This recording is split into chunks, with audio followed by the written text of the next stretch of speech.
주님 앞에 나온 모든 분들을 진심으로 환영하고 축복합니다. 주님의 은혜와 사랑이 오늘 주님 앞에 나온 모든 분들과 가정 가운데 충만히 임하기를 기도합니다.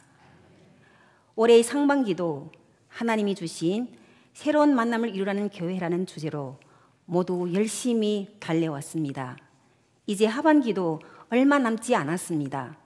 남은 하반기의 시간도 주님이 주신 비전과 목표를 향해 계속 앞으로 정진하는 저와 여러분 되시기를 바랍니다.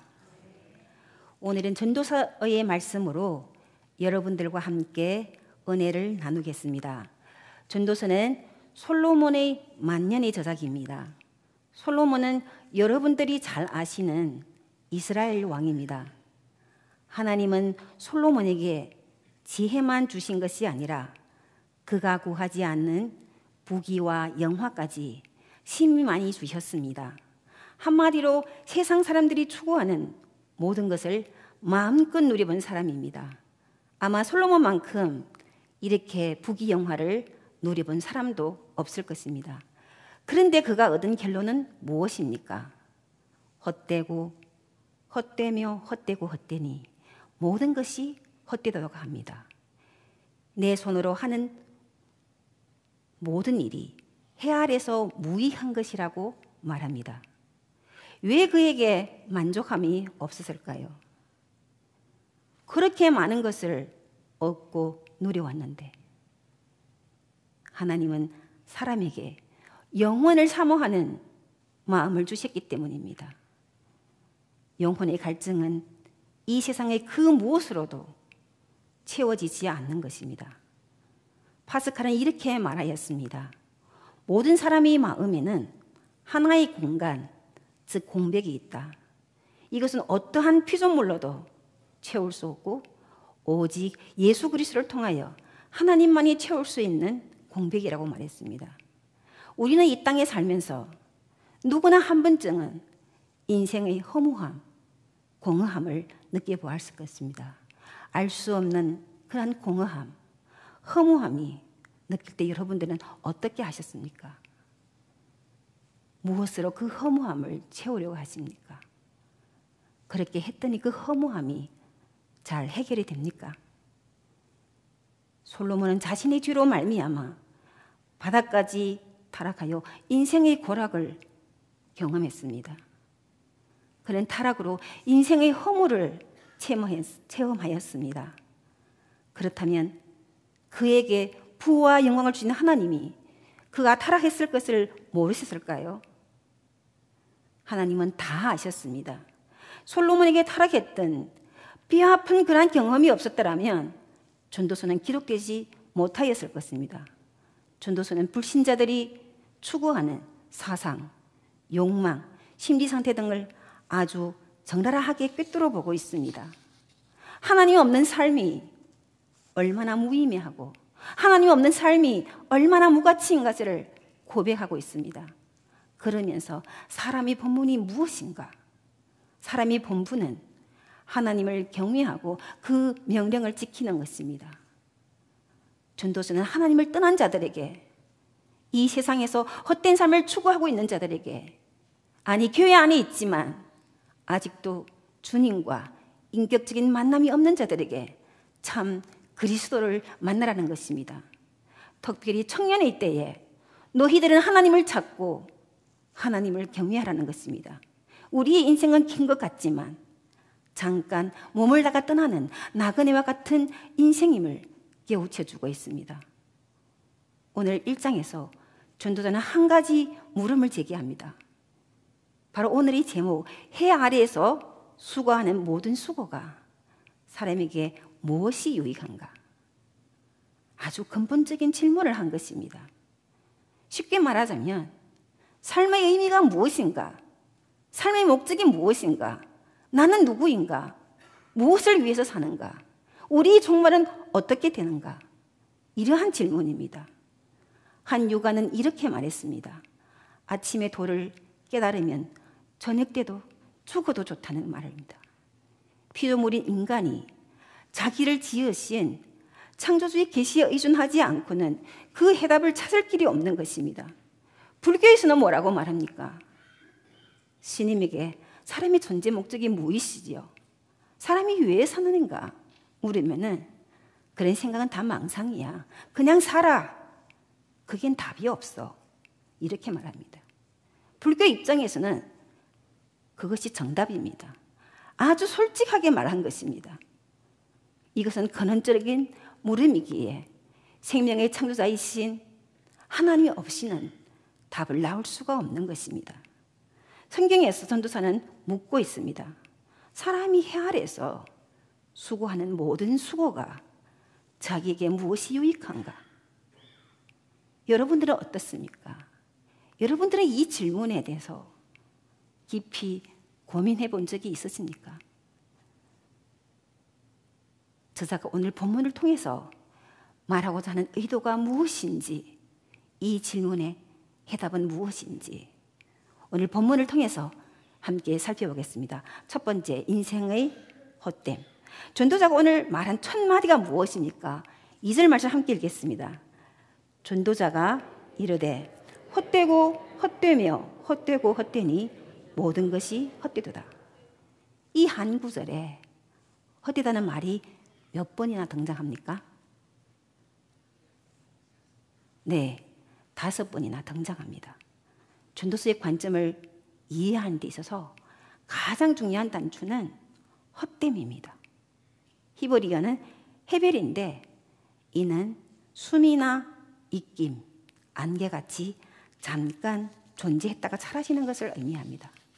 그러면서 전도서는 해 아래에서 수고하는 모든 수고가 사람에게 무엇이 유익한가? 이런 질문을 제기합니다. 전도서에는 해 아래라는 말이 반복적으로 등장합니다. 해 아래는 하나님이 창조한 하늘 아래의 모든 공간으로서 인간을 포함한 피조물이 놓여 있는 곳입니다. 바로 인간이 사는 세상입니다. 너희들이 날마다 수고하는데 그 수고하는 의미가 무엇인가? 무엇을 위하여 매일매일 수고하느냐? 질문하고 있습니다. 이 질문에 우리가 잠시 한번 생각해 보시기를 바랍니다. 3절 이하에서는 그 헛됨에 대해서 설명합니다. 4절은 인간이 증명하는 헛됨입니다. 4절 말씀 함께 읽습니다. 한 세대는 가고 한 세대는 오되 땅은 영원히 있도다. 여기서 한 세대는 가고 한 세대는 오되라는 표현에서 여러분들은 무엇을 느끼게 됩니까? 할아버지, 아버지, 나, 아들, 손자가 일렬로 어디서 서서 어딘가를 향해서 열심히 걸어가는 그 모습을 연상하게 됩니다. 어디서 왔다가 무엇을 위해서 살며 어디로 가는 줄도 모르고 말입니다. 땅은 영원한데 사람은 왔다 갑니다. 이 사라짐 속에서 전도사는 허물을 느끼는 것입니다. 5절에서 7절은 자연이 증명하는 헛됨입니다. 전도사는 해, 바람, 강물 등의 자연 현상을 관찰하면서 허무감을 느끼고 있습니다. 해가 떴다가 지면서 똑같은 주기를 반복하는 것입니다. 그리고 바람은 정처 없이 이리저리 불고 강물은 그냥 바다로 흘러만 갑니다. 모든 사물이 움직이는 것 같고 변화되는 것 같지만 변화하는 것은 아무것도 없습니다. 모든 사물이 반복하기만 합니다. 새로운 것이 하나도 없습니다. 그래서 9절에서 뭐라고 선언합니까? 해 아래에는 새 것이 없나니 인간의 삶 속에서 새로울 것이 없다는 것입니다. 인간이 경험하는 것은 반복된 것이고 반복하다 보니 지루할 뿐이고 만족을 느끼지 못한다는 것입니다. 10절에서 11절 함께 같이 읽겠습니다. 무엇을 가리켜 이르기를 보라. 이것이 새 것이라 할 것이 있으랴. 우리가 있기 오래전 세대들에도 이미 있었느니라. 이전 세대들이 기록됨이 없으니 장래 세대도 그 후 세대들과 함께 기억됨이 없으리라. 새 것은 없고 오래전의 일이 반복되고 기억됨도 없다는 것입니다. 이러한 일이 오늘의 세대가 처음이가 아니라 이제부터 헤아릴 수 없는 그러한 세대들이 그렇게 살다가 어디론가 떠나갑니다. 이 얼마나 헛되고 헛된 삶을 살아가고 있는가. 즉 아무런 의미도 없고 목적도 찾아볼 수 없다고 합니다. 그럼에도 불구하고 사람이 해 아래에서 수고하는 모든 수고가 자기에게 무엇이 유익한고 하는 고민은 한 번도 해보지도 않고 어쩌면 그토록 태평무심하게 살아갈 수 있단 말인가. 솔로몬은 왜 이런 말을 했을까요? 본인이 그렇게 살아왔습니다. 본인은 나름대로 평화를 지키며 열심히 살아왔습니다. 그런데 그것이 무슨 의미냐? 자기가 하는 모든 수고가 헛되다고 고백합니다. 그렇다면 해 아래에서 인류가 사는 세상, 이 세상에서 어떠한 의미를 찾을 수 있을까? 질문을 던진 것입니다. 쉽게 말하면 이것입니다. 당신이 생계를 위하여 열심히 돈 버는 것 좋아. 그런데 그 의미가 뭐냐? 결국에는 너도 떠나고 수고한 너가 떠나면 그 수고의 영광은 다른 사람이 누리고도 한다. 우리의 후세도 똑같이 이렇게 반복적으로 살아가는 것이다. 하지만 인생의 의미는 무엇이냐? 여기서 해 아래를 이야기하면서 솔로몬이 말하고자 하는 의도가 있습니다. 그것이 도대체 무엇인가? 솔로몬은 어렸을 때부터 아버지 왕족의 사랑을 받으며 자랐고 부족함 없는 왕이었습니다. 그는 최고의 지혜와 최고의 부까지 누렸습니다. 그야말로 인생사에서 더 이상 부러울 것이 없는 왕이었습니다. 그러기에 솔로몬이 이야기하는 것이 무엇입니까?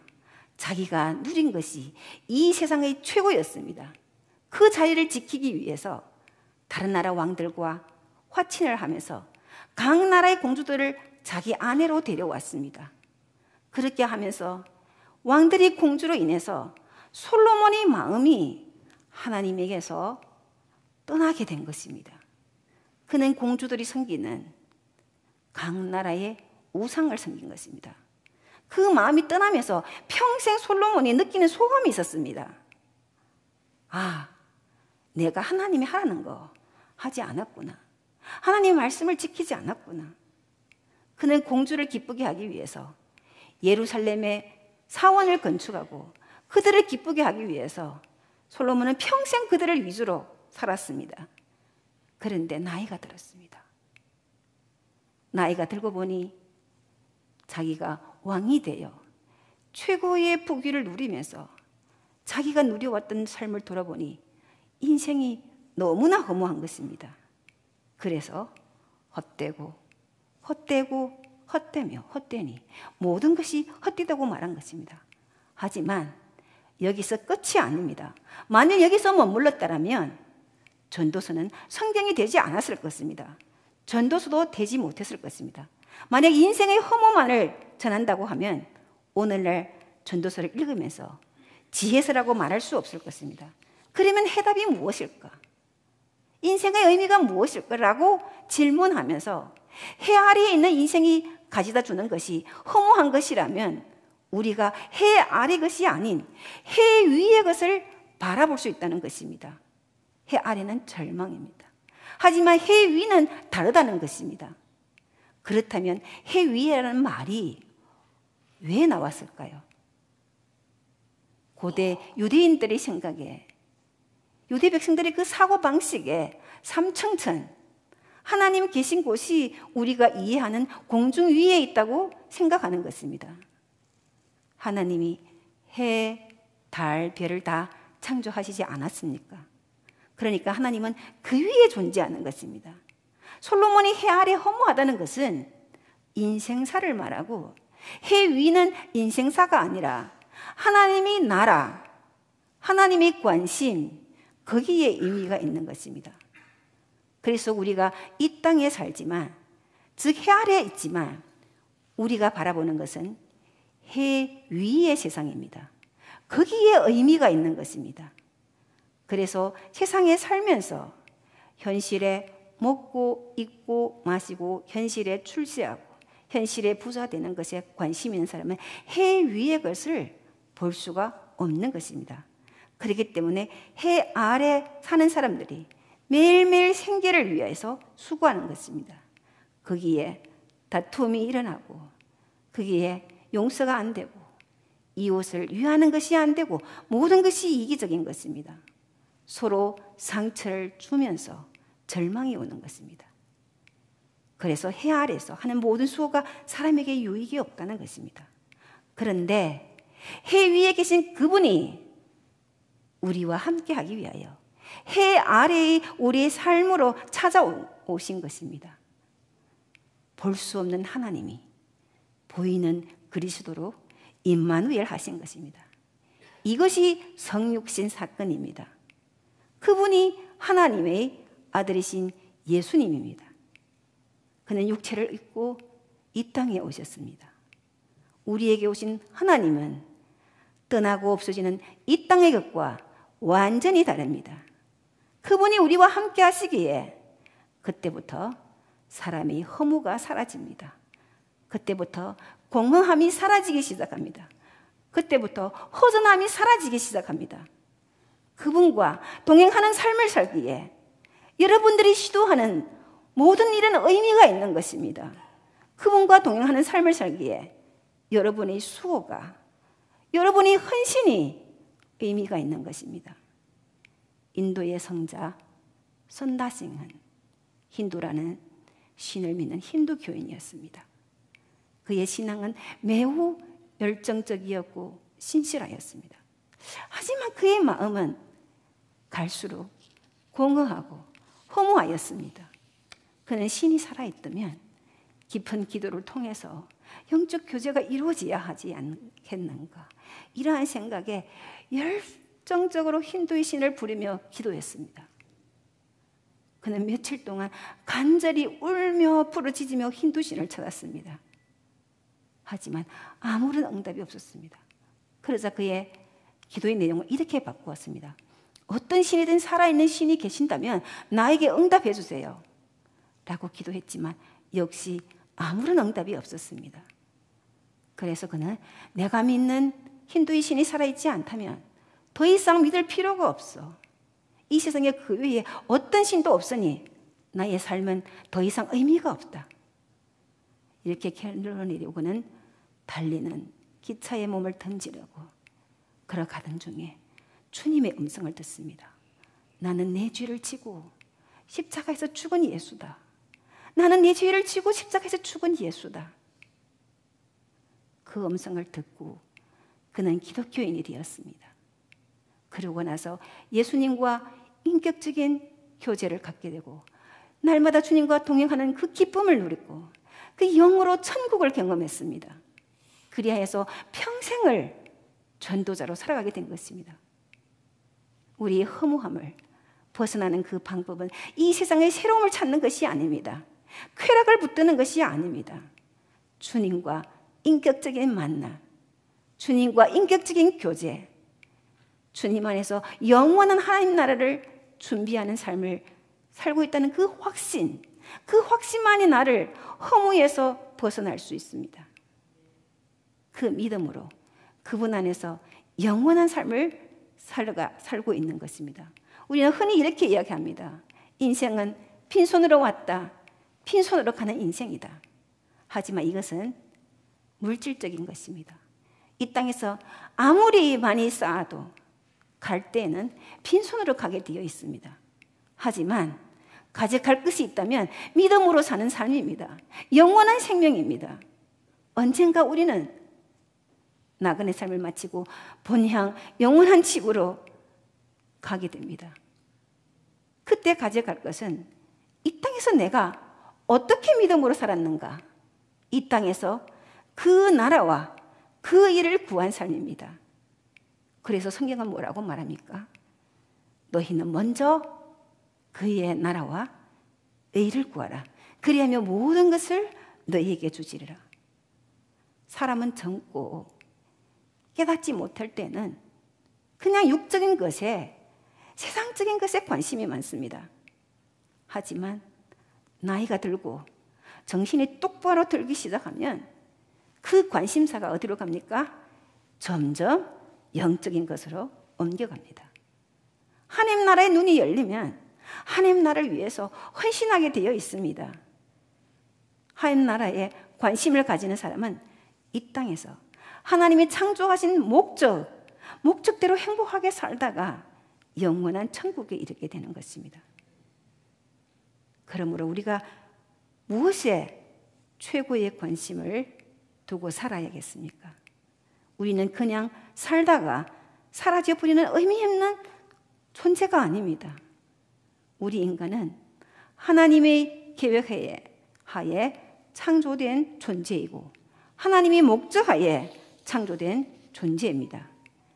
그래서 하나님의 실존과 천국의 십재를 부인하는 사람들은 인간 존재의 목적에 대해 알 수 없을 뿐만 아니라 끊임없이 질문과 의문으로 끝나게 됩니다. 오늘날 물질이 풍부해서 웰빙을 찾고 온갖 것을 다 누리지만 근본적인 문제가 해결되지 않으면 행복한 것 같지만 그것은 외적인 것에 불과합니다.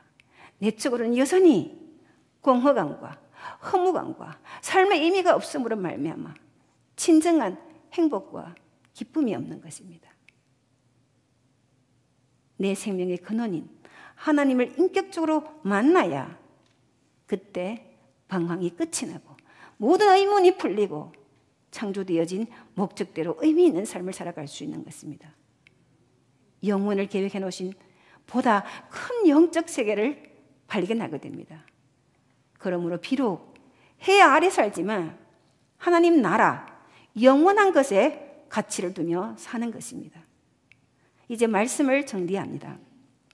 전도자는 사람들이 추구하는 지위와 명예와 권세와 부귀와 쾌락 등을 다 누리다가 인생의 헛됨을 경험했습니다. 그래야 그는 헛되다는 결론을 내린 것입니다. 하지만 그가 절실히 깨달은 것은 무엇입니까? 하나님을 떠난 삶이 얼마나 무가치하고 얼마나 무의미한 것입니다. 인생의 헛됨의 해결은 임마누엘 하나님을 경험하고 그분과 동행하는 삶을 사는 것입니다. 혹시 우리 가운데 알 수 없는 허무함, 공허감에 시달리는 분 계십니까? 그 현상은 누구에게나 다 오는 것입니다. 때가 되면 배가 고프듯 오는 자연스러운 현상입니다. 이 문제는 내가 종교적 열심을 낸다고 해도 안 되고 깊은 성찰로도 해결이 안 됩니다. 이것은 자기의 생명의 근원을 찾아가려는 영혼의 탄식입니다. 그러므로 생명의 창조주요 근원이신 하나님을 인격적으로 만나야 하는 것입니다. 예수 그리스도와 동행하는 삶을 살아야 하는 것입니다. 그럼 어떻게 예수 그리스도와 그분과 동행하는 삶을 살 수 있을까요? 요한복음 1장 1절 말씀 함께 읽습니다. 태초에 말씀이 계시니라. 이 말씀이 하나님과 함께 계셨으니 이 말씀은 곧 하나님이시라. 말씀이 곧 하나님이십니다. 하나님과 동행하는 삶은 바로 말씀과 동행하는 삶입니다. 날마다 말씀을 읽고 말씀을 묵상하는 삶입니다. 우리가 말씀을 묵상할 때 성령을 통해서 그리스도의 풍성한 은혜가 우리에게 임하는 것입니다. 시편 1장 1절에서 2절에서 뭐라고 말씀하셨습니까? 복 있는 사람은 오직 여호와의 율법을 즐거워하여 그 율법을 주야로 묵상하는 자로다. 말씀을 묵상하는 것이 바로 하나님을 생각하는 것입니다.